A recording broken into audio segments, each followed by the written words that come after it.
Si X, hindi mo siya kaibigan. Hindi mo rin siya kaaway. Siya yung taong nakasama mo sa nakaraan na gumawa ng magandang alaala. Pero hindi na siya parte ng buhay mo sa ngayon kasi wala na kayong dalawa. Pwede siya yung dahilan kung bakit nasaktan ka ng sobra-sobra. Pero siya naman yung rason kung bakit marami kang natutunan sa pag-ibig.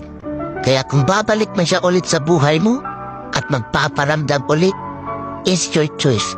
Kaya paano ka mabubuo ulit ang sarili mo kung tatanggapin mo yung tao na sumira ng pagkatao mo? Kaya lagi mong tatandaan, kaya lapis ang gamit ng mga bata para ipaalam sa kanila na ang mali ay pwede pang itama. Kaya naman ballpen ang gamit natin para ipaalam sa atin na hindi na tayo bata, na para ulit-ulitin pa ang pagkakamali na hindi na natin kayang burahin.